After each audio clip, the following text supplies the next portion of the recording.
What is up, everybody? Welcome to episode number 8 of Bettin N Boozin here on the HHH Racing Podcast. I'm your host, Kyle Roscoe, and what an absolutely great car we're going to have for you tonight. You're going to be a little bit of switch up tonight. We're going to go for horse racing first for all you horse racing fans out there of the HHH Racing Podcast, which we so greatly appreciate. We're going to go with horse racing first tonight, and then we're going to talk about mine and Charlie's bets of the weekend. Patrick is stuck at work right now. Hopefully he can get home, but all his picks will be given as well. But I'm very excited, obviously, with the guys on the flagship show every Thursday night are going to go over the massive day at Oaklawn with the Rebel and everything going on there, Kentucky Derby points and all that. Absolutely great racing down there in Hot Springs. We're going to go over a really good and pretty challenging card at Gulfstream Park. Like I said, we're going to go over the last 5 races, which is a little bit different to the norm of what we normally do, which is the late pick 4. We're going to add one race on the end of it. Hopefully you guys will enjoy the little bit of extra horse racing content. To start off, guys, as we all know, if you're enjoying the show, please go down below and hit subscribe to the YouTube channel for both mine and Howard's show Wednesdays and Thursdays, and with an occasional Tuesday night show. We would greatly appreciate it, and it tells YouTube that this is a great show and it's what people would love to watch. So please, if you're down there, please subscribe and also hit the like button. It helps us out with the YouTube algorithm by pushing our show out to a bunch of people. If you could do that, we would greatly appreciate it. Like I said, our next live show is tomorrow. It is at 8 p.m. Eastern time, and it's going to cover the Rebel with Howard Kravitz, Pete Visco, and Paul Halloran. So if you're interested in that horse racing content for an absolutely amazing day at Oaklawn, please check that out. And my email is scrolling down bottom or below on the scroll. It is Bettin N Boozin. That is no G's. That is Bettin, the letter N, Boozin at gmail.com for all questions and concerns. If you're an audio listener, please go rate, review, and subscribe on Apple Podcasts, Spotify, and Anchor. Those are the 3 main podcast platforms that we use for mainly audio. So if you're more of an audio listener, even though I highly recommend coming check out the YouTube as we show PPs, rate replays, and everything, I would highly recommend it. But if you're more of an audio listener, please go rate, review, and subscribe on those platforms. As for the power picks, again, Howard and the guys are absolutely killing it. They put out pick 5s every week. Howard's best bets of the weekend are on there. Different types of price plays, spot plays, anything that you would want in a horse racing tip sheet is there. And it's only $4 a weekend, which Howard Grid gives an absolutely amazing value. It's $15.99 a month. That's the payment plan, but it comes out to about $4 a weekend. And their ROI is absolutely insane. It's even over what it was in 2022. I believe it's somewhere around $2.70 right now, while the average is down at $1.60 for the average horse player. It is absolutely amazing. If you're inclined, please check that out. And you can also check out previous power picks. And if you were like to look before you buy or everything about us, please go to hhhracingpodcast.com for all of those needs. And again, thank you so much to the sponsors of the HHH Racing Podcast and Bettin N Boozin. Thank you to our sponsor, BetUS. It is a fantastic sports betting and casino platform for all your big plays, up to 200 games a day with 300 to 400 props. It is an absolutely great website. I use it personally. I know Howard uses it personally. They have so many different things that you could bet on with a great UI and everything. If you're interested, please go down below. There is a link that you can follow for us. And if you are depositing money, please use code RACING3H, the number 3, RACING3H for a free 125% back if you deposit $100 or more. If you're interested, again, below the video player in the description, please use that link. And again, thank you to our second sponsor of the show, but not the last for sure. Kuenzel Racing is an absolutely amazing ownership opportunity and they're coming out with Series E. It is closing soon, I believe. Tony said he's going to close it at the end of February, maybe early March, somewhere around there. So if you are interested, please get in contact with Tony Rollo, either through Twitter at crownswayracing.com or through his email, anthonyrollo@crownswayracing.com. They're coming out with Series E. It's an absolutely great partnership. I'm a part of it is you see all behind me, all these winner's circle pictures and everything. They're all courtesy of Crown's Way Racing, which has been absolutely great. The shares for Series E start at $500. They don't bill monthly, which is a difference from a bunch of other syndicates that you come across. The $500 will cover the buy-in fee, the purchasing fee, and 6 months of maintenance on all horses. So there'll be no monthly bills at all.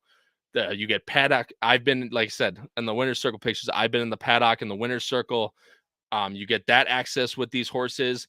Carlos and Kelsey are fantastic, clean trainers. It's absolutely great. There's a flat 10% commission rate off the top, so you'll never see that. Like I said, no maintenance or purchasing fees monthly at all. And they won at 17% in 2022. In the last 2 years, they've been over half in the money.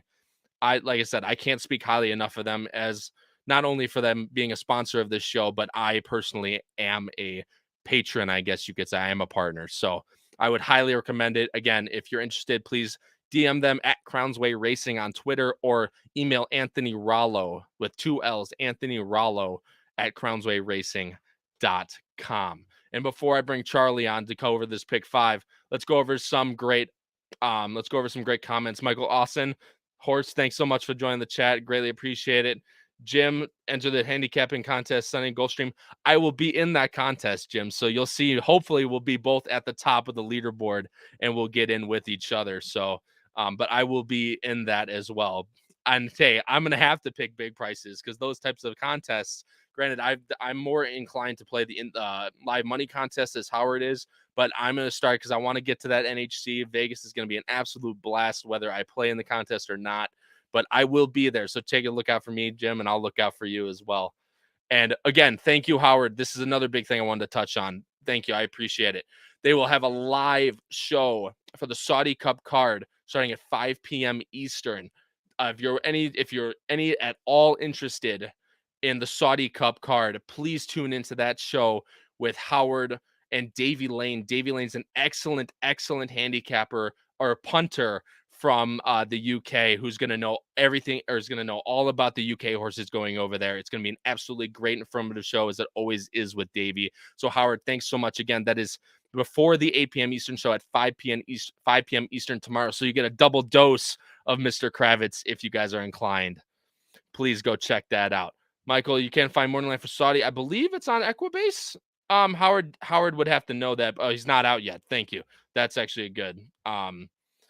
Thank you. I appreciate it. But I agree that I'm going to talk on this a little bit. I kind of see that as long as Taba's at his best and the trip over does not hurt him, I believe that he's going to be definitely tough in there for sure. And now, without further ado, guys, I'm going to bring on my co-host and we're going to get right into this pick 5, give you guys the best bets of the weekend. My co-host, again, Patrick, is still stuck at work. Hopefully he can join us before the end of the show. But from the Ohio State University, it is Charlie Freeman. Charlie, what's going on, my friend? Not much. How you doing? Doing all right. Hey, I mean, look, I'm gonna have to drink by myself tonight, but I got the gold-plated Breeders' Cup glass from this year, and I'm drinking my favorite margaritas. If you guys are all drinking out there, Bettin N Boozin, of course. Cheers to you, my friends. Let's get this started. So, like I said, we're gonna go over the late pick 5 at Gulfstream Park this weekend. As I bring it up, Charlie, it is an allowance optional claiming for $25,000, a purse of $86,000. And they don't have morning line favorites out yet.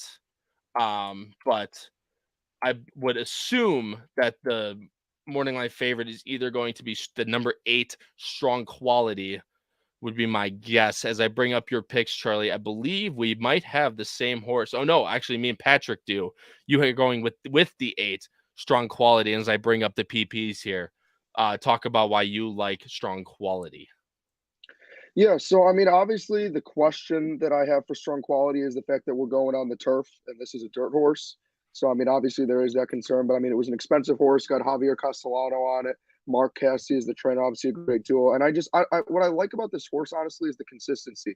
It's been working well. It did look like it had a good workout on the turf, so it makes me a little more confident. But I like that the speed figures are also consistent. The horse does a really good job at staying on the lead. It really only flattened out in its most recent race, but that was its first race I guess not off like a big layoff, but nonetheless somewhat of a layoff. And also more Yep. importantly, these have all been like going a mile or longer. And so now you're cutting back on the distance, which I think helps this horse out as well. I know there's some other speed in this race, but there's just no horse that really stands out to me the way the eight does. So I feel like this could be a race where the eight just kind of wires the field. Yeah. I mean, look, it's definitely possible, but as I go through, and if you I know Howard uses them as well. I recommend Formulator PPs. They're absolutely great. You can see everything you need to see. Like if I go for the family tree of the eight, Tis So Sweet. I mean, that's all dirt. That's all routing dirt. Quality Road, obviously, all routing dirt. The Grand Dam was sprinting dirt, actually. Tis now routing dirt. Elusive Quality had a little bit at the end of his reign, but like Kobla, I mean, there's no I don't see any turf in in the breeding, which is what scares me a little bit. And as I scroll back down to him, I mean, look, he's absolutely great. The speed figures definitely fit in this type of race for this horse. It just comes down to the fact is can this horse take to the turf, which this is one thing I wanted to point out as well, is since I do have him obviously in third. Um, he worked really well over the turf. Granted, only in Florida will you get a 48-4 workout for 4 furlongs and have it being half as good as everyone else. That's just so fast down there, just like it is on the West Coast is another good comparison. But yeah, there's one glaring question for this horse: is it can it take to the turf? And obviously, Mark Casse 100% knows what he's doing. 100%, by the way. Take a drink for everyone out there. Everyone a part of the flagship show would know that's a good meme for sure. Yeah, that's my question. Is can this horse take to the turf? And if he does, I mean, he's definitely the speed of the race. But again, it's just that one factor in here. 2 off that little layoff, I think really helps this horse as well. Just got to see what the surface. Now, with the number 9, Michael Austin, I am with you, my friend. I am going with the number 9, Chasing the Crown for Paco and Mike Maker. Look, there's a lot of things that I really like about this horse. First things first, it's a steadily improving horse. I think this horse is going to get a really good trip. The one thing I don't like is, I don't like how horses on the outside going this weird configuration of a distance, going 7.5 furlongs at Gulfstream. There's absolutely no run up to the first turn, which we'll get into, I believe, in the next race, which is also 7.5, or no, it's the one after it. But anyway, I hate horses coming from that outside post. We saw it with Delight, which Howard still never lets me go to this day. That was a horrible pick on my part. I will say it straight up. An absolutely horrible pick. Delight was so far on the outside in a 7.5 furlong race. I think she might have been in the parking lot. She was so wide on the first turn. So that's my only thing. But if this horse has tactical speed, looks to get a good trip, and I love especially the way Gulfstream's turf has been playing these past few weekends. I love the stalking trip. They don't really come from the back unless the pace absolutely cooks itself. And I mean, this horse has been in a bunch of quick paces up front. The one time it got a moderate pace, it blew by everyone. Granted, it was a maiden race facing winners for the first time, got third. The journeyman who ended up winning his next start. So that's what I love. I really do like the 9 in this spot. It just comes down to me is can the horse get the trip from that outside post, which hopefully can use some of its tactical speed to get in here. Charlie, I'm going to have you touch on the 1, but I'm going to touch on the 6 real quick. So a summer for Jose and Mott. This is the horse that I think if the pace, I know it has a lot of early time for him. It's coming from a sprinter. That's the one thing to look for is this horse is coming from 5 furlongs, 6 furlongs, 6 furlongs, 5.5. Granted, 6.5 furlongs at Kentucky Downs, but for all of you know that follow Kentucky Downs, that plays more, to the mile akin with all the, the ups and downs of that track. This horse is probably going to be up front, knowing Mont, unless Jose is going to really try to slow this horse down. Coming from sprints, this horse is going to be up front. If somehow I don't see a problem with the distance of this horse, it's going mile and a 16th. It's only losing by 6 to horses like Capensis, or I call it a more choice word.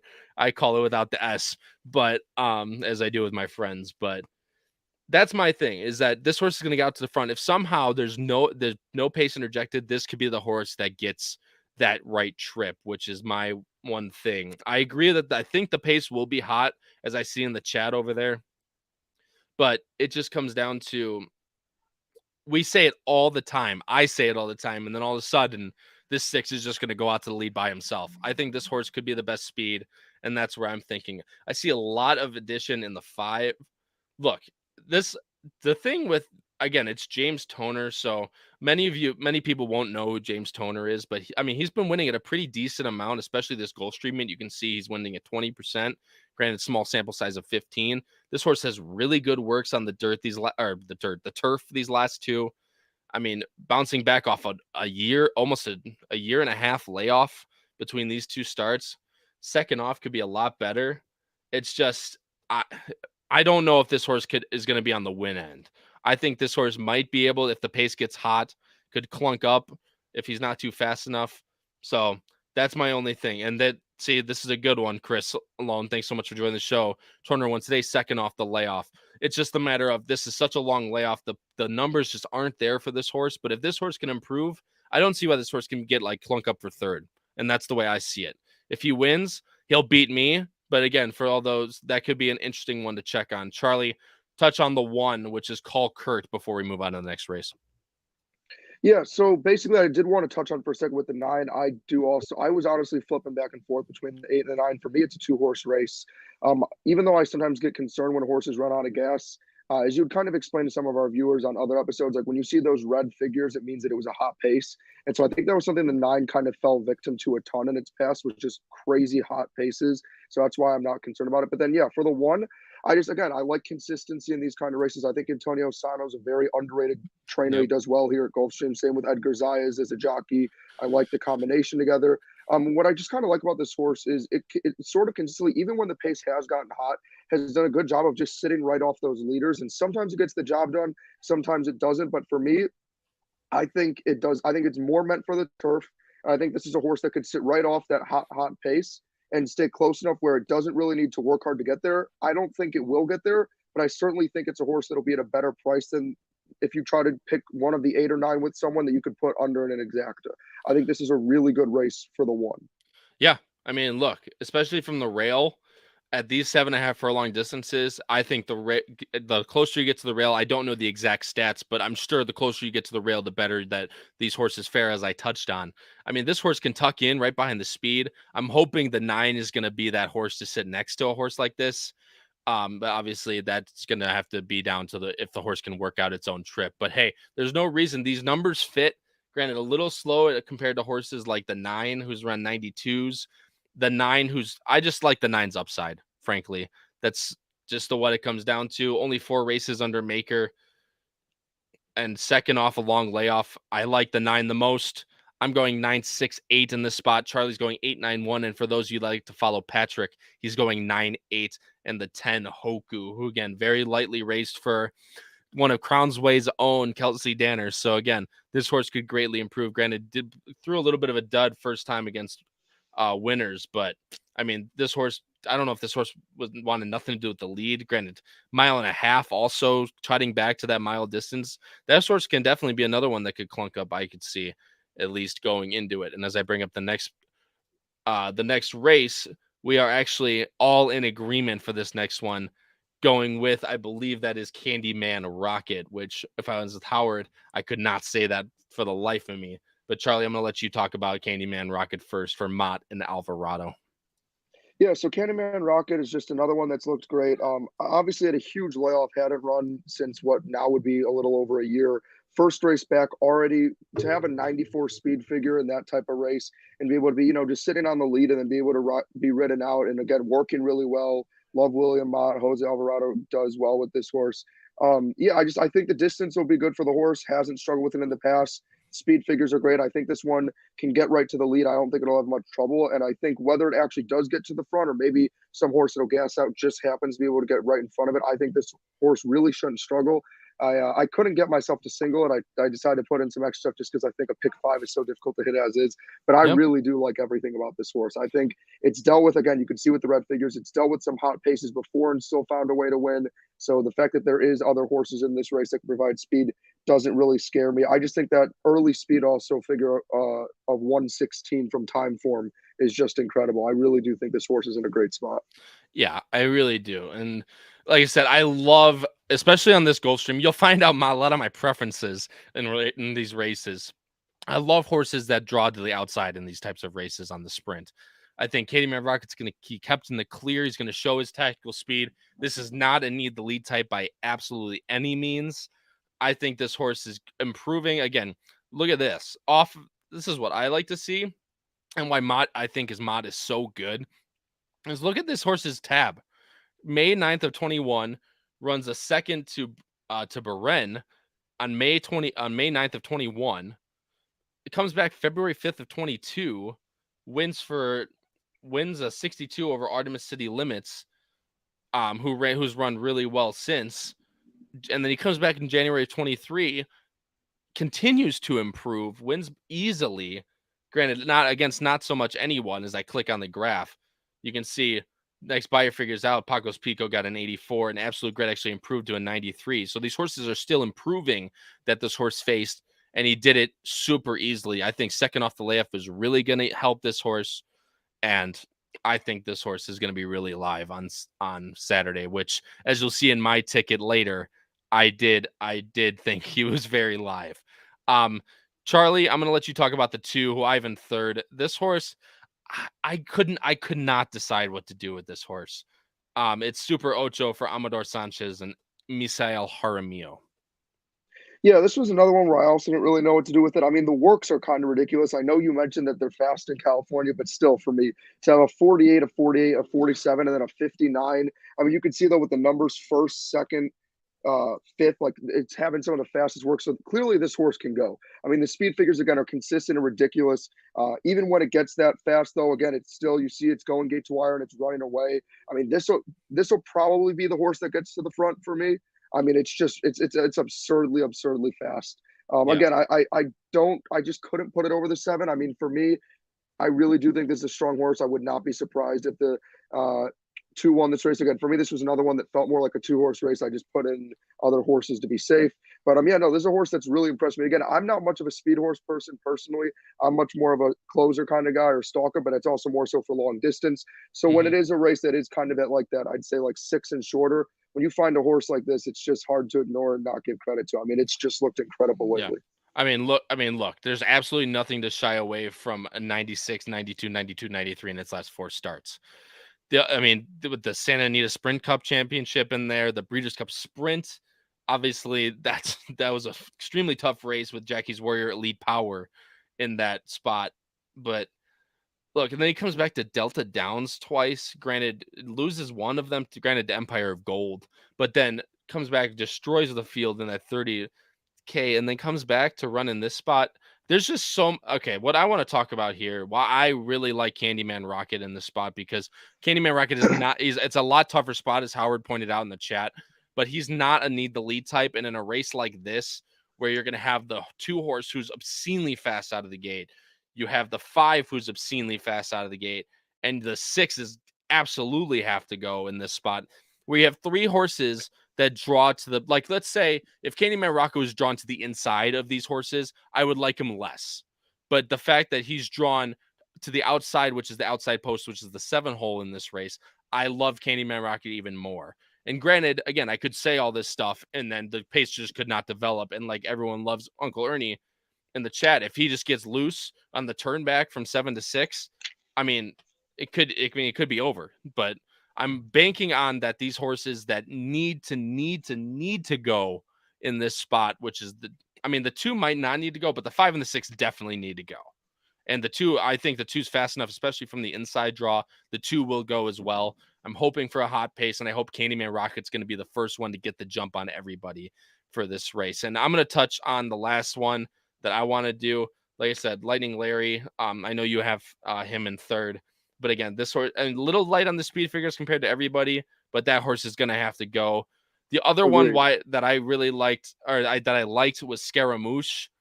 I mean, this horse is the one that I think, this is what turned me on to this horse. Granted, it's been racing at Parks and Mahoning Valley, but and then he gets on the turf in the Janus, but hear me out. This is the horse that I think, again, he's really fast out of the gate, but I don't think that he needs the lead by any means. I mean, you look at the Gallant Bob, which is a great decision, which is a great example of this. I'm going to play this Parks race for you guys. He's the 14 all the way on the outside. Look how wide this horse is coming into the lane. He's still 4 wide. Granted, I believe this was 6.5 at Parks, if I'm not mistaken, but he's 4 wide running around this turn right now. And again, Lightning Larry's in this race. And I mean, if I'll fast forward a little more, he's still 4 wide, finally gets a tap on the shoulder and is going to kick in through the stretch after having a massive, way more ground than everyone else in this race, and still going to power past. And I believe I have to actually look who that is. But again, just a perfect, I love the sweeping move at being 4 wide the entire time. I think the rail is going to benefit this horse. It was Alva Revolution. That's who that was. I could not remember the name. I knew it was something war related. But I think this is a horse for me that is, I don't think is going to get the lead. I don't think he's that fast. But I think this horse, as long as he can work out a trip at the top of the stretch, I think this horse might be able to pick up the pieces if they go fast up front. And as Howard's stating in the chat, and I stated before, I love the outside draws at this distance, which is why I absolutely love Candyman Rocket in this spot. But it's just coming down to the pace factor for it. And if Scaramouche can get a trip from that inside post, I think that could be a pretty decent shout as well. And for those of you, again, I'm going 7-1-2. Charlie's going 7-2-6, and Patrick is going 7-5-2 in the next race. And Charlie, as I bring up the next PPs right now, is an optional claiming 62 on the turf. Again, another weird 7.5 furlong distance with a very, very short run up to the first turn. We are, again, all going the same horse. So whether that's better or for worse, and I'm going to let you talk again first, but this is a horse I really, really, really wanted to pick against. I really did. And this race is one of my impossible races. It could go many, many, many different ways, but we are both going on top with Chili Flag for Jose Ortiz and Chad Brown. Charlie, go ahead. Why do you like Chili Flag? I think this race is a disaster, to be honest. I was so surprised that we had the same horse, because this was the race where I had to put the most horses of any of the races on my ticket. I was super confused. I mean, there's another horse that neither you or Patrick have that I also want to mention at some point. Yep. Yeah, no, there's just a very tough race to understand. Yeah, I mean, he's got Jose Ortiz. It's Chad Brown training, obviously coming over international. I mean, the thing for me is when I'm struggling to pick, because there wasn't really a horse that I honestly loved. Like this horse, if it ends up being at a short price, I would not personally want to bet out on my own. I just really loved what I was seeing from the progression on the time form rating. That's really what made me end up landing on this horse. It was in a bunch of stakes races. I know, obviously, which is a little annoying when it does the international ones, it doesn't show where they were throughout. Like it just kind of shows what they finished at and by how many lengths. But that's kind of what I was just paying attention to, is just the progression. You know, obviously you kind of throw away that first race where it's a 62. So obviously I mean, I know it won, but it's its first race ever. And then you see it's in the 70s, the low 80s, and you're like, all right, well, then after it went down from 84, is that where it kind of ends? And then after that, it just flipped a switch. Then you're just about 90, then 92, 93. Now, I know it's a big layoff, which is also makes me a little skeptical, but that's just what I see. I think Chad Brown knows what he's doing, is putting this horse in a good spot. And I just love what I was seeing from the speed ratings in terms of how much it's progressed so quickly. Yeah. And that's the thing is that, so for those of you that don't know, I'm going to put us on screen for this. For those of you that don't know, these time form ratings on the side, like I said, it's all just different ways to be able to place a speed figure on the race. These time form ratings are generally 15 to 20 points above a buyer figure, just so, like I said, a rough estimation. So if this horse, it ran a 93 in its last race, that's about a 78. And as you scroll through, I mean, the Sweet Serenade ran an 83, 87 for Go-Go Shoes, 80s. I mean, this horse steps up again under Chad. I don't see why this horse cannot improve to be able to place a buyer that would win this race. And that's why I inevitably ended up on this horse. Again, it worked decently on the turf. Payson was really slow that day. I looked at a bunch of those works, which was actually 4 days ago, but it's 5 out of 12. This, like I said, this horse is racing at pretty decent. I watched this last race at St. Cloud.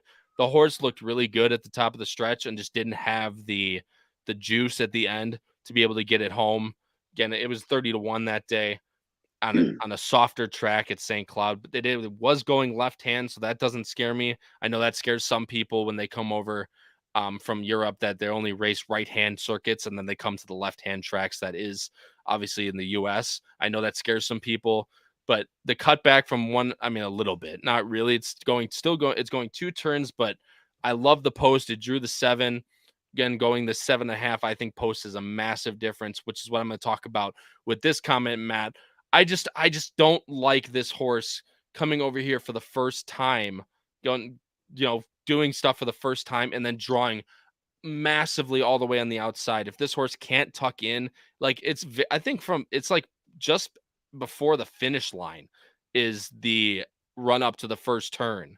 And so it's so short. You have to really navigate from the 11 hole. That's the only reason why I really just don't like the 11.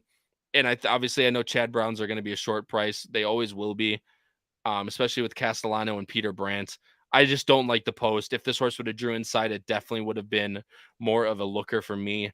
But again, I just can't choose a horse like that. That's going to be probably stuck 5 wide if it can't get in on the first turn. And Charlie, you like the number 3 and second Wonka. I have this horse in third. What do you like about this horse? Yeah, so again, you got Jose Alvarado with William Mott, or Bill Mott, which obviously always is nice. Certainly not a cheap horse. Again, for me, what I just liked is this horse was improving again. I mean, if you look at what Yep. happened, I kind of throw away the race in October. It's not meant to be a dirt horse, clearly. I mean, like if you look at the speed figure difference, it's not even close. Yep. But then after it has its layoff. First one back, 69. It was a hot pace, obviously not ideal. But again, it's the first time back. But what really made me attracted to this horse was what happened in its most recent races. That took its second race back off the layoff, much better speed figure, more to what you would expect. Did well at the distance. I think it going shorter honestly won't be a problem. I think this horse can just sit right off those leaders and make a move. Again, for a race that's so hard to figure out, and again with the 7 obviously coming to the U.S. for the first time being unpredictable, I just like what I see from the 3, and I feel like not that it's necessarily a safe pick by any means, but sure this one will be one of the shorter prices as well. And I just see a lot of potential, and I think that if this horse can take another step forward, it would not surprise me at all if the 3 won this race. Yeah, and look, it's gonna have to improve, but again, it's not gonna have to improve that much. I'm thinking kind of like an 85 buyer might win this Agreed. race, somewhere on there, maybe even lower 80s than that. This horse can definitely improve off the last for Bill Mott. We all know how good he is. This was another horse that was, I think, drew in. It was like the 13. I'm gonna play this replay again. It was the 13 in this race. It actually ended up working out a really nice trip. Again, this is that mile, so it is a little bit farther back on the and it's not letting me go full screen for some reason. But he's all the way out here, and he's gonna try and work a trip. He actually does, as everyone backs off, he gets a decent trip in the 2 path all the way around, and this horse just kind of kicks on with it more better than everybody at the top of the stretch. I mean, this is a a nice maker horse on the outside, fast and flirty at a big price. But this horse like that can navigate from the outside, I really like. This horse is gonna need another step up in class, or step up in speed figure again. But I don't see why this horse can't be that horse, especially if you're trying to find horses to round out your exacta. And I'm gonna go over my last pick, which is the 4, and then Charlie, I'll let you talk about your 6. Making my move. This horse is just straight consistency. These last 4, granted, raced at one at Meadowlands, was favored in that race, ran in the Galway at Saratoga, ran pretty well behind a horse like Poppy Flower. Came back off the layoff, ran okay to train to Artemis, who's a nice horse. A lot of these horses, I bring up this, granted, it was at a sprint, which I'll get to. Trained to Artemis, won its next out with an 85 buyer. One Identity came back with an 88 buyer, and won a stake. Granted, they were sprints, but I think the biggest thing is that I think this horse might be a candidate to stretch out and kind of surprise a little bit in this race, especially if it can work out a trip off the 4. You can see its races at Belmont at 7. Granted, again, that's 1 turn, but I mean, stayed out in front the entire race. I don't think this horse is going to get the lead necessarily in this race, but I think that this horse might be a little bit of a wild card out there. I'm hoping probably in that 6 to 7 to 8 to 1 range is what I'm hoping I can get on this horse. If not to win, hopefully to spice up the tries and exactas. But like this one's just a puzzler, and you'll see on my ticket, it's one that I'm definitely going to have to spread in as well. I'm going 7-4-3. Patrick is going 7-5-3 with go-go shoes, and Charlie is going 736. Charlie, talk about Sweet Serenade real quick before we move on. Yeah, so I was honestly flipping between the 2 and the 6. I'll talk more about the 2 when we go over our tickets. But Mm-hmm. yeah, so for the 6 again, another thing for me was I just again I think this will be a good distance for it. I like it on the surface. I also like that. I mean, I know it's not a big deal, but this jockey's been with this horse in different places, so I think they honestly between the jockey trainer and horse have a good connection. They're used to each other. You look at the figures again. The figures for Sweet Serenade have honestly been very solid. And again, like you kind of mentioned, this feels like a race, just as you said, that I was thinking it kind of feels like somewhere in that like 82 to 85 buyer rating is probably what it's going to take to win this race. And the fact that this horse has had quite a few races that fit that, and it's had to deal with some hot paces, which I think has honestly hurt it. And I think if it can deal with a more reasonable pace, which I think it will, it could be another one that's a price. I don't know. I don't necessarily love it to win, but again, I do think this is one that you have to have on the ticket that you could definitely mix in the exactas and could be dangerous at a reasonable price. Yeah, and I think this horse, I don't think this horse is going to take too much money by any means. With Emma Wilson and Roger Atfield in a race like this, I mean, I'm thinking probably somewhere in that 8 to 10 to 1 range for this horse. Agreed. So again, this is another horse in there that would be Howard's, if Howard's talking and listening, that key horse that you key in second and third, maybe to clunk, not clunk, probably clunk up. I don't think this horse is going to be too close to the lead. If this horse can get second or third for you at like 8, 9, 10 to 1, it would be a pretty good horse to spice up your vertical plays. Charlie, as I bring up race 11 here, I'm looking right now, and we do not. You actually and Patrick both agreed. You are going the 2, and as I bring up the PPs right now, I believe that's that Todd Pletcher horse, if I'm not mistaken. Yeah, it is. It's Principe d'Oro. Wow, that was really hard to say. Principe d'Oro for Castellano, Todd Pletcher, and Juddmonte and Winchell. So very, very big connections. What do you like about Principe d'Oro? Yeah, I'm kind of surprised you didn't land on this horse. I mean, obviously there is the red flag in that it ran such a solid race and a big improvement after its last one, and then it's kind of had 2 big layoffs. And I guess obviously this one's a lot bigger than the other one. But yeah, I mean the horse has been working decent. Obviously, not a cheap horse by any means. Love Todd Pletcher horses here, and yeah, I just honestly think that this is a horse. I mean, again, it's kind of weird. It ran in a tough, like a fairly tough race compared to its debut. Significant improvement in the buyer figure. Was able to get away and just kind of pull away from that field. I really feel like if it runs anything like that last race, it shouldn't have too much trouble here. I mean, again, the fact that it ran that well and it took a big layoff obviously has to be some sort of red flag. But I think Todd Pletcher knows what he's doing. This is his track, basically. So yeah, I just think it's a great spot for this horse, and I would be pretty surprised if it didn't win.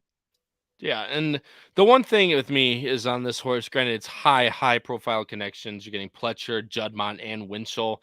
Horse out of Medaglia d'Oro that cost them all $650,000 and 20 at the Keeneland sale.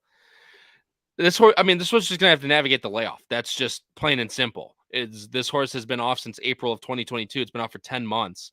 This horse is just gonna have to navigate that layoff. And if this horse is ready, which its workout show, it's working out pretty well. But obviously, we know that doesn't always transfer into the race day. But again, that's just for me. I'm gonna kind of repeat myself here, which I apologize for. But if this horse is ready off the layoff, this horse could definitely be tough in this spot, especially if this horse can go to the lead. I'm going with the number 6, which actually you don't even actually have in your. I know I'm gonna get flamed for this. With Peter Paul, listen to this later. I'm gonna get absolutely flamed for this. I'm going with Bourbon Creed, Ian Wilkes, Julian Leperoux. I mean, this horse, granted, I usually don't like, fans of the show will know, I don't like a horse that gets put in initially for the claim off of a maiden race, maiden 75 at Churchill, but won pretty damn easily in that race. And I mean, there's horses in that race that improved their buyers into the next. Came back, raced at Gulfstream Park on January 13th, an optional 25, but that was a stronger optional 25. You had horses like Nitrous Channel, who that horse went to the front. No one from the back had any sort of chance in that race. It's just a lot. And this is another race that you'll see on my ticket. I believe I'm 5 deep again in this race. This is another race that I can go so many different ways. I just think this horse has a lot of good upside. And if Leperoux does not get him, as Paul would say, 50 light years out the back and, hold him back there, I think this horse could be definitely very, very interesting, especially, like I said, especially if this horse can get a really nice trip. And my hope is that this horse does. Charlie, you like the 5 Desert Ruler for Enrique Amado and Lino Reyes, who's most likely going to be at a little bit of a bigger price. Yeah, I was a little surprised with the disrespect that you and Patrick gave not even put this one top three. I really like this horse. I mean, for me, again, maybe it is a good thing that you think this race is chaotic and have a lot of horses because I only went too deep in this one. But I really like the 5 horse. Again, consistency is so key for me in these big fields like this. The speed figures have been great. It's a horse that clearly loves racing at Gulfstream on the dirt. Um, Again, it's put up some very solid figures. And what I kind of like a lot about Desert Ruler is you can kind of see in its races that it consistently likes to just sit right off of that speed and then make its move. Yeah. I know obviously its last 2 races haven't been quite what it's shown it's been capable of the past. But I don't see why it can't get back to that form. I really don't think it's too far removed. It's not like it had some drastic drop off. It really didn't. And also, if you look at its last 2 races, it ran into trouble. It got bumped. It stumbled in its last race. So I just feel like if this horse can get a clean trip, it can sit right off that pace. And honestly, the way I kind of picture this race is the 2 gets to the lead. There's a few horses behind it. The 5 sits right off of those that are all really pushing. I think the 2 is the best of the speed, and that the 5 goes past those horses that just don't have enough stamina to keep up with the 2 and finishes right behind them, or maybe even has enough time to get past him. So I really like the 5 in this spot. I saw Chris also does. Not many other people though do. But yeah, I think the 5 is a horse that deserves a lot more respect than most people are giving it. Yeah, and I mean, I might show disrespect to my top 3, but I do have him in my pick 5, which you'll see later. This horse is going to have to get back to what it used to be doing. It runs its best races, as Charlie pointed out, stalking behind these leaders. I think the 5 post is a brilliant post to do that from on a race like this. It's just a matter of is this horse as good as it's shown back in 2022? Granted, I mean, it ran a 91 buyer in November of 22. I mean, that's what, 3 months ago. So this horse definitely is capable. It's just going to have to be able to work out that trip that the horse loves so much. But this horse could definitely be there for a little bit lower profile connections with Amato and Reyes. But again, this horse could be one that clunks up, gets there, and that spices up the pick 5 completely. So I completely agree with you, Charlie, that this would say, but some would say I 100% agree with you. I'll take another drink out there for everybody. But yeah, this is just one of those races. Again, this is a tough sequence. A lot of these races you can figure can go one of every way. And Charlie, I didn't talk. The only horse we haven't talked about is your 1. I'm gonna let you talk about it before we move on to the next race. Yeah, so I know you're a little higher on the 1 in your order than I am, but I do like this horse. The main thing again for me is you just see the figures continue to improve. I mean, the concern for me, honestly, with this horse is the late figure on the time form being only a 58. I think this one could finish under. But again, this is kind of one of those horses that I think could really help out the 5, where I think it'll try to get towards the front. It'll be battling the 2 and some of these other horses. But the concern for me is I don't think it'll be able to maintain the speed that it's going to have to go throughout. I think this will be a horse that gets to the front and then starts to fade at the end. What I'm kind of banking on with this horse, again, for me, it's not actually on my ticket. That's why I went really shallow on this one, and I don't think it'll win. But I do think this is a horse you can get at a decent price where you just kind of got to hope that it can not get too tired from the pace. It can kind of, just finish 3rd, 4th, somewhere under in your trifectas, or if you want to get crazy superfectas at a solid price. I definitely think this horse is a contender. I just don't see it as a horse that'll win, but still definitely a threat. And I like Yeah. the improvement in the figures. Yeah, I think for me, this horse, it's rough when they draw the inside like this, and the horse has gone to the lead before, and it does its best running on the lead. I think this horse might have to send from the inside, which again we've seen on this Gulfstream course that this horse is. I mean, the horses that go out to the front generally get there, and I'm going to get to that, Jim. I just saw your comment. Is this right here? This is why I don't necessarily like this horse on top. This horse has 13 runs at Gulfstream on the dirt track here, 2 wins. That is 8 seconds. So it's in the money 12 out of 13 times, but it's gotten second, 70%, almost 70% of those times. So it just comes down to the fact of, it's what do you do with that number? I think this horse is a good candidate for another in the money finish, especially if there's other speed in this race, which there is. And as long as it develops, I think this horse could stay on for 2nd or 3rd. But again, as Jim points out, it's a good point with a horse, that really has, second-itis, as they say. But like I said, it's another puzzling race. There's the 2 in the middle are really a lot harder for me than the outside races. It just comes down to whether you have a good opinion and you have to hammer that opinion really hard, and then you'll get paid that way. Or if you just spread that way, then you have to hammer other opinions, which is what I do, which what you'll see later. As we go into the last race, Charlie, we're all agreeing this horse ran a standout buyer in its last race, first time out for Chad. We're all going with the number 8, and as I bring up the PPs here, we are all going with the number 8, Carl Spackler for Brown, E5 Racing, and Jose Ortiz. Shocker, shocker. Guess what? It's chalk time. It is. Yeah, I mean, for me, landed on the 8 really was simple for me, honestly. I think if you look at all these horses that have run again, it's got Jose Ortiz, got Chad Brown training. I mean, if this horse runs anything like its last race, I think it should dominate this entire field. However, for me, the only reason I didn't single this horse when I wanted to is just because of the fact that I think Hurrying Home is a complete wild card. Wasn't a cheap horse. You got Miguel Vasquez, who's an underrated jockey, in my opinion. Belmont training. Obviously, the workouts have been really solid. So the only reason I honestly didn't end up singling the 8 on my ticket is just because, again, we haven't seen the 6 run. We have no idea what it's capable of. Obviously, again, for the trainer and the price, they expect a lot of it. So for me, that's the only horse that could really honestly be dangerous to me. I think the 8 has no business losing this race. But again, the 6 has never run. It was an expensive horse, and we have no idea what it's capable of. So I just had to put it on my ticket because when you have a horse that's a wild card like that, you just don't want to take that chance.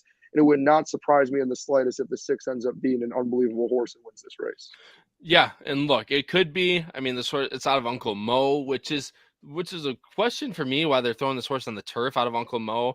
Obviously, if you look at Curlin and Twirlin, I mean, this horse is all dirt. Is like obviously Bluff for Bluff didn't race.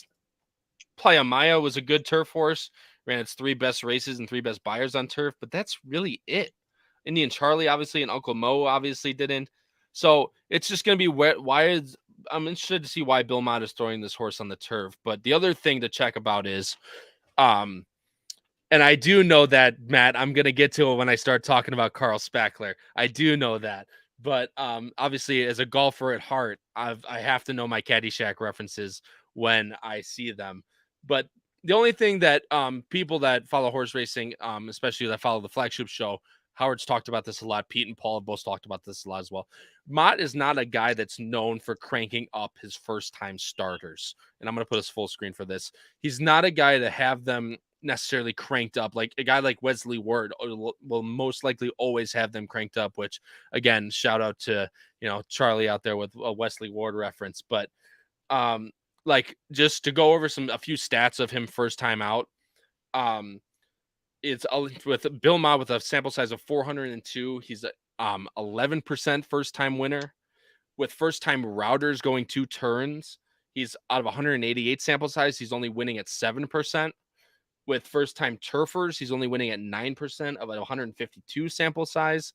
So he's not a guy known to crank up his starters first time out, which is what scares me a little bit about this horse. This horse doesn't have the best workouts on turf, but that's the one thing for me. I think this race is a candidate for what Howard preaches and what I've adopted and what I've always talked about with Arlington and all that is this is a race where I think you're either going to have to go single Carl Spackler or you're going to have to completely toss him and not use him at all. Because hear me out, if you have if you're going to double your ticket, even triple your ticket, if you're going to go 3 deep in this race and Carl Spackler ends up winning, there's just no use in having it. I think what's going to have to happen is you're either going to have to play this horse or completely toss him.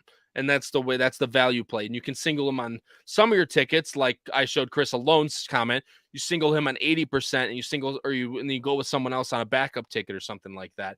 But you play that single to 8 and you press up the bet.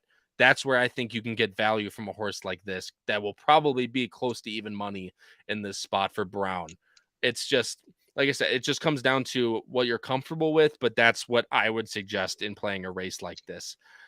Carl Spackler, as the boys have pointed out in the chat, for those too young to know. Well, Matt thinks I'm too young to know. I am not, like I said, a golfer at heart. Bill Murray's character in Caddyshack was Carl Spackler. It's in the hole.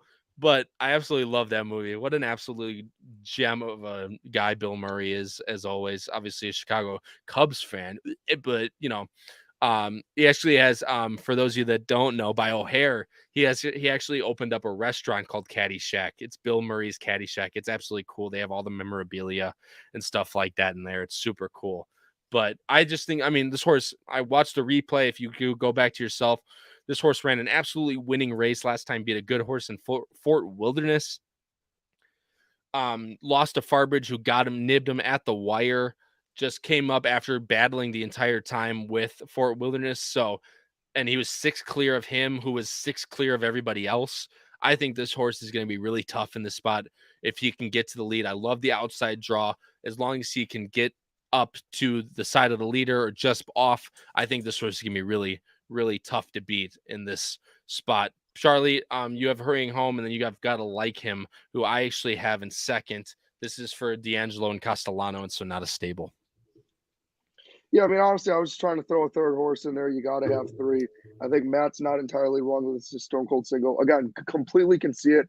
I know Bill Mott, as you kind of mentioned, I personally didn't know the stats, but that obviously because of that, it doesn't look like he necessarily will have his horses geared up. And again, I kind of had the thought process like you were talking because I know how well Wesley's do, but I know not everybody is Wesley Ward, and that this is the kind of stuff he specializes in. Yep. But with all that being said, again, just needed to give a third horse. I think the 5 is certainly an interesting horse that has had good works and could move up again and improve. But I just don't, from what I've seen from it, see how it could beat the 8. Again, I really don't see the 8 losing. The only way I can honestly see it is just one of the first-time starters happening to surprise everybody, or if something just happens to go horribly wrong. Again, just need to throw a third horse in. I certainly think the 5 is interesting. Definitely a horse to consider for your exactas. This is one of those races where maybe you don't want to bet the 8 to win because it's going to have no value on it if you're betting just the race on its own. But maybe pick out 2 or 3 horses to put an exactas with the 8 on top, and you can make a lot more money than if you just try to, I don't know, put 10, 20 bucks on it to win it even money. No, I mean, that's correct. I mean, it's all about getting value. That's all what we do in this game. I tend to do it in doubles with a horse like the 8. Like with the last race, single to 7, or, you go on to it with a double. That's how I find my value. Even a horse like that, if you can get 4 to 1 on a double, 5 to 1 on a double, I think that's still good value, especially if you have a good opinion in the last race. You just go single stone cold, you hit it, you get 5 to 1 on a $20 bet. I mean, that's a good $100, and if your budget's bigger, then you even go bigger and you win a little more money. So it's that type of way. There's 2 horses that I want to check on, and that I want to touch on before we move on. My 7 is what I have in third. This horse just has some experience for, again, Crownsway's Kelsey Danner, Leno Race, and NBS, who's partnered on one of my horses with Crownsway. I just think this horse has experience. It's working well. He's got a lot of work to do in the, he's going to have to get up there in the speed figure. He's going to have to continue improving, but this could be a horse that would be keyed underneath for me in a race like this, that it does have a lot of early pace, but if this horse gets shuffled back, I think this horse could be one that might be able to clunk up, as this one was the first of the rest, I guess, in that race with Carl Spackler for Wilderness, as I touched on earlier. Horse could be interesting for underneath, and everyone's touching on the 1 Saint in the City for Bill Mott. The only thing that was really weird to me is I completely agree with you guys that this horse has massive turf pedigree. I mean, it raced on the Overly Tempting, raced on the synthetic at back when all those tracks were synthetic, like Del Mar and Santa Anita and Hollywood Park. Ran a good race at Del Mar in the Daisy Cutter. I mean, but look at this. I mean, it's got Irish breeding. Contemptible didn't race, but then Leslie Lady had turf. So this horse definitely has a lot of turf pedigree. It was just really interesting off the layoff, working well. It's just going to be, obviously Mott's really good off the layoff. I really was questioning. I mean, maybe they just needed a race and they wanted to see how he would do on the dirt again. But look at this. This is the other thing. Blazing Sevens. Hello. If you don't know who Blazing Sevens is, you should. If you don't, winner of the Champagne at Belmont at Aqueduct. So I guess at Aqueduct, and then ran in the suit juvenile behind Forte and Cave Rock and National Treasure. This horse is a serious horse, but again, owned by Kara. Again, another really big connection horse. This was just to show me that it can race off the layoff. So, but we all know again how good Bill Mott is off those types of layoffs. And again, what I want to say is thank you to everybody. I'm going to bring us full screen for this one before we go to our pick 5s. I want to thank everybody for tuning in today. It's been an absolutely great viewership wise. We've decided to go a little more horse racing esque, and we're going to do our best bets for the sports weekend at the end. And we're actually going completely different sports on it, which we'll touch on. Charlie doesn't know my bet, but I just want to say again, thank you for everyone. And the one thing I want to touch on again is our sponsor, Crownsway Racing, for this episode, which again, they're offering an absolutely fantastic ownership opportunity to get in. It's only $500. They have no monthly bills, which is completely different from a lot of under syndicates. They have no monthly bills. The paddock and winner's circle access for when your horse wins the races, or obviously paddock beforehand. They're Carlos Silva and Kelsey Danner are two absolutely great, clean trainers. They have a 10% commission rate off the top with no maintenance and no purchase fees at all. They have great showings with 17% win rate in 2022. In the last 2 years, they've got 55% in the money. Like I said, I can't speak highly enough about them. All these horses you see on the back wall are all from Crownsway Racing. So I have absolutely nothing bad to say about them at all. They're an absolutely great group of people, and you will not regret it buying in, because hopefully we can get another, like my big boys, Smokin' Jay and Otago. Hopefully we can get more horses like that to do well for the stable. Again, that's $500 straight up, pays for 6 months of maintenance and all fees purchasing. It's $500 for 6 months, and if our horses do well, you will not have to pay anything after that 6 months. So please, if you are interested, please contact Anthony Rollo either through Twitter at Crownsway Racing or through email Anthony Rollo with 2 L's at crownswayracing.com. Now, Charlie, this is where the shit hits the fan, for lack of a better term. This is the pick fives. I'm going to go over Patrick's first since he's not here. Sadly, still, he's going 6, 8, 9, 10. Singling Candyman Rocket with the number 7 in the second leg. Then he's going 2, 3, 5, 7. Singling the 2, which is Principe d'Oro for Pletcher off the layoff. And then going 1, 2, 8 in the last leg. And that's a $48 ticket for 50 cents. Charlie, I'm going to go over your ticket and then I'm going to let you talk about it and expand on it. Charlie's going 8, 9 with 2, 6, 7, with 2, 3, 6, 7, with 2, 5, with 6, 8, and that's also a $48 ticket for 50 cents. Charlie, talk about your ticket. So yeah, as I sort of mentioned earlier, I thought the first race, I know you were on the 9, I was on the 8. I really feel like it's a 2-horse race. So that's kind of how I ended up there with the 2, 6, and 7.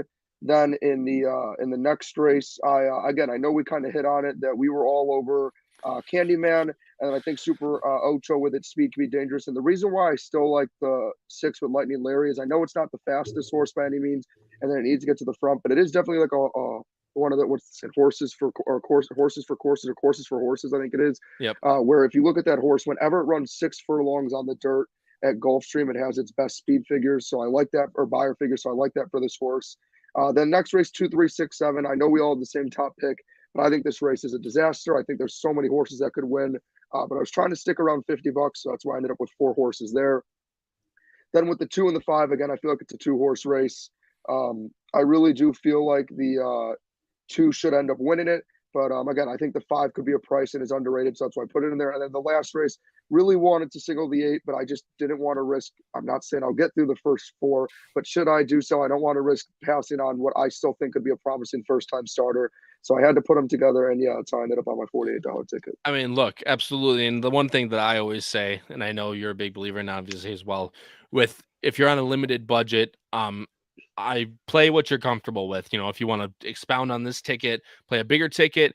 If the $48 might even be a little too much, you can single a horse that's one of those last 2 legs, but always play what you're comfortable with. Don't go outside your means. And Charlie and I, obviously, we have our tickets are differing in price, but that's what we're comfortable with playing.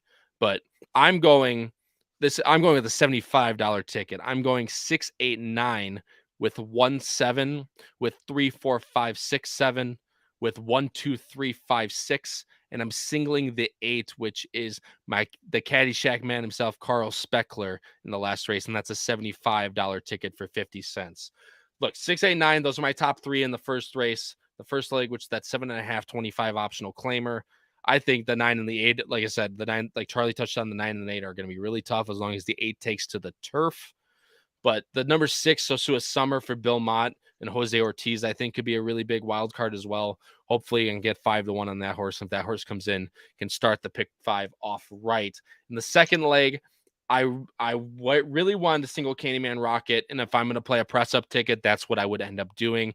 I added Scaramouche in there, who I think if he gets a good trip from the rail, that horse could be dangerous. Like I said, as long as because I think there's so much pace in that race with the 2, the 5, and the 6. I think that horse can definitely be one of them that would be able to pounce on that if it falls apart. So I'm going 1-7. The next 2 races, I'm going with a good old who the fuck knows. I'm going 5 deep in both of them. 3, 4, 5, 6, 7 in the third leg, and 1, 2, 3, 5, 6 in the fourth. And then I'm singling what looks to be a standout. Like I said, you either have to single this horse or you spread. I'm going stone cold single. I think this horse is definitely the goods. And as long as this horse can get a good trip from the outside post at a mile on the Gulfstream turf, I think this horse could be very, very dangerous, especially like I didn't touch on like I wanted to. It's going from a mile and a 16th to a mile now at Gulfstream Park. And I think that could be the key difference in getting this horse home, especially if it runs another high 80s buyer. But again, with everybody that's playing Gulfstream Park on Saturday and the Rebel and everything else on Saturday, good luck to all of you. It's going to be an absolutely great day of racing, but please tune in tomorrow, especially also with the Saudi Cup. Do not forget that. Tomorrow, Howard has 2 shows going on. It is at 5 p.m. Eastern for the Saudi Cup with a great UK handicapper in Davy Lane. They're going to be live covering that card for tomorrow 5 p.m. Eastern time, covering the Saudi Cup. And then that's not all. Howard's going to the old Dubai tomorrow at 8 p.m. Eastern. Howard, Pete, and Paul are going to be going over the late pick 5 at Oaklawn, which includes the Rebel Stakes. But again, however you play the horses on Saturday, good luck. Charlie, we're going to cover our best bets of the weekend here. We're going to cover a little bit of sports betting. Charlie going with his absolutely ridiculous game as usual. I expect nothing less from the man himself. Best bets of the weekend for sports as I go into. Come on, I got to get there first.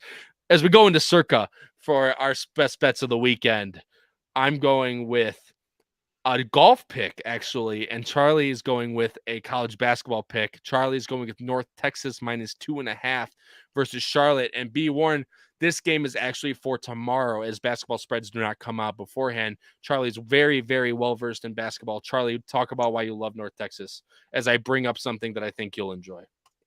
Yeah, so obviously, big college basketball guy. That's honestly I'd say basketball is my go-to sport to bet on. We're getting closer to March, getting closer to conference tournaments. So this is a great time for anybody who wants to start following college basketball season. Great time to do so. Yeah, honestly, North Texas has just been a wagon. You know, they're not that well known, but they are one of those mid-major schools that does need to be respected. This is a team that's honestly played so well that now it has a chance to get into March, even if it doesn't win its conference tournament. It's now on the bubble, which is very difficult to do for those of you who aren't really into college basketball. Essentially, what the bubble is those are teams on the fence of making the tournament, and normally that's only schools that are in the major conferences that you've heard of. So the fact is, them being in that position is because of how well they've played. Yeah, the spread wasn't out, unfortunately, and also I don't really want to be biased if it's going to be a best bet. But yeah, North Texas 14-3 in conference play, 9-2 on the road, 23-5 overall. They've been on a very solid win streak, led by their star senior guard Tyler Perry. I pronounced that wrong. Apologies. But yeah, I mean, they're playing a Charlotte team that they blew out recently. I know you can't always make big thing about that because one thing that makes college basketball very tough is the fact that home and away makes a big difference. But this has just been a team that's honestly been rolling. Their only team they lost to, I think their last 8 or 9 games, was FAU, who's currently top of the conference and actually ranked. I think this team is very, very talented. I would try to honestly grab this spread as soon as you can. Very surprised it's at 2.5. It already moved from 2, and I have a feeling it's going to move again. They're a team that plays very well on both sides of the ball. But as you can see, holding Charlotte to just 43, they're a team that takes a lot of pride in playing defense with only 3 scores in double digits. Yes, folks, I know it's North Texas, but I do my deep dive analysis. I know what I'm talking about. I watch a ton of mid-majors, and I'm telling you, the North Texas Mean Green, mean couldn't be a better description of this team. They are a very physical, defense-based team that'll turn you over and score, and I would not be surprised if they run it up against Charlotte. Yeah, and I mean, like I said, Charlie's way a lot more into college basketball than I am, but seeing a team that's basically top of their conference, second in their conference, facing a team that's pretty middle of the road in their conference, coming only at a 2.5-point favorite. What either obviously check stuff like injuries if you're looking at, you see spreads like that, but it doesn't look to be the case at all in this game. I mean, it looks pretty on the wall. So I really do like the pick. Like I said, I just give Charlie shit because he always goes, bottom of the barrel, finding all this random stuff that no one would ever think about betting. But my DGen friend over here at 12 in the mornings looking at different stuff. But I'm going actually with a golf pick, and I know Howard's smiling out there. And Patrick, who will watch this later, is definitely smiling down on me for the golf pick. I'm going Billy Horschel top 20 of the Honda Classic. This which just ends up being plus 150 these over this next coming weekend. Horschel, I mean, Horschel's there's really not a lot of really big names in this weekend. All the top names, obviously Rory, Rahm, they're all out. The biggest name in this weekend is Sung Jae Im, and I know for all of you out there that don't follow golf, you'll say, who the fuck is that? No clue. But he's a guy. Sung Jae Im plays like every single tournament. He's a great golfer. Obviously, as everyone is that has to be on the tour, but he's a great golfer. He's won tournaments in the past. Horschel has 7 wins on the PGA, but my big thing is in his last 6 trips since 2017 to the Honda Classic, he's been in the top 16 in 4 of the 6, including a top 4 in 2017. Last year, he was, I think, 14th, tied for 14th place. He loves the Honda Classic out there. He started the year off super hot. Went down a little bit at stuff like the Waste Management Open and the Genesis Invitational, which are really high profile tournaments where you get a big turnout of all the big names. I think with a dumbed down feel, I don't want to say dumbed down because they're still amazing golfers that can kick my ass any day, but with less competition in it, with less of the top of the top golfers in the world right now, I think this is a tournament that Billy, especially that he's done well in before, that Horschel can come in top 20 and be able to cash that bet at plus 150. So that is going to be my best bet of the entire weekend is Billy Horschel top 20 at the Honda Classic, which ends up being plus 150. And Charlie is going, again, to remind everyone, North Texas minus 2.5 versus Charlotte on Thursday. Obviously, my bet, for Billy Horschel top 20, everyone would need to get their bet in tonight or tomorrow morning as they tee off, and obviously the odds would change. They tee off tomorrow morning at 5:50. So if you like Billy Horschel like I do, I already put in my bet, but get your bet in by tonight to make sure that you get the same odds that I do. But Charlie, I just want to say it's been an absolutely great. Yeah, see, and there's my man. See, I knew he was out there smiling somewhere, but it's been an absolutely great show, an absolutely great sequence at Gulfstream Park for this next on Saturday. And like I said, you got everything going on with the Saudi Cup. You got Oaklawn going on. It's gonna be an absolutely great weekend to make some money.